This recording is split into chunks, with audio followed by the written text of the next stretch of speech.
Hello, hello. Welcome back to Let's Talk Ray Bradbury, the show here on Let's Talk Entertainment. We're going way back to 2018. I've been attempting to read and review each of the roughly 600 short stories written by the late, great Ray Bradbury. Today we are up to story number 244, When the Bough Breaks, which is the fifth of 22 short stories in my current collection, We'll Always Have Paris, which is a later collection in his life, coming just a few years before his death in 2009. Well, the book came out in 2009. He died in 2012, if you're keeping track.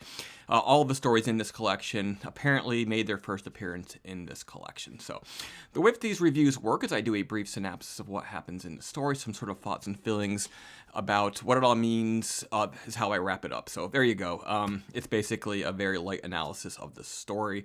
If I can manage to get my notes out of my head and off the screen into my head and onto the video. So during the middle of the night, a wind comes up. By 3 a.m., it becomes constant and low, and it's woke up two people sleeping in their bed. They are a married couple. In the wind, they begin to hear what sounds like crying, something ghostly, possibly a baby, and the woman theorizes that it is the ghost of a baby that is dying to be born, wishing to be born. She recalls a conversation that they had recently about choosing not to have a family, and then she basically surmises that if they have a baby, the crying ghost will be quiet, so she invites him over to her side of the bed, and soon enough, the baby becomes silent. So, funny as this sounds, there isn't much levity in the actual story. Bradbury did write another story sort of similar to this one called Remember Sasha back in 1996, which I reviewed already, and that story was much funnier. That was about a young couple. The man was a writer, and they sort of imagined a baby that that was being carried. They sort of imagined his entire life, and the child's name was going to be Sasha, but eventually the child was born. It was a girl. It became Alexandria.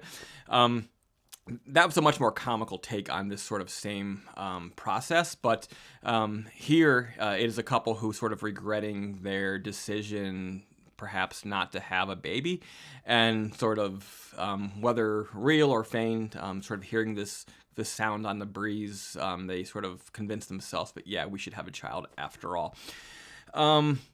Story's about 4 pages long. There's no character names. It's all set in a bed listening to the wind, a little bit of talking. But despite all of that, it's quite effective. It has a ghostly atmosphere. It sort of feels like it should be in black and white for most of it. And then at the point where she ushers him over to his side of the bed and they do it, becomes more colorful, and it feels like it's coming into reality and sort of into the modern age. I think the story speaks to a very real emotion, people's imagination about their unborn child or the child that they decided never to have. And these are very much real emotions that I think people have daydreamed about. Even me, I'm a single, never married, not a father. But I've had these thoughts in my head, Even as a child, I remember having sort of this imagination about, what did kids do while they're waiting to be born? Was there like a waiting room? Was there a place where they had another life and then they sort of waited to be born and sort of become something new?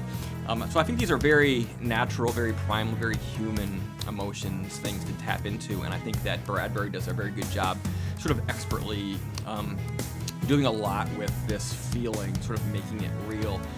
In this span of a couple short pages, very minimalist, and that's really Bradbury at his best at some points.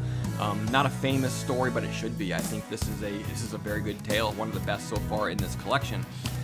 But yeah, I highly recommend it. You should check it out, whether you are a parent or not.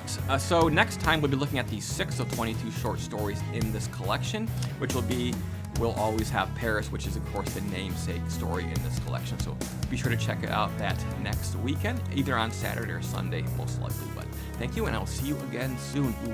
Ooh.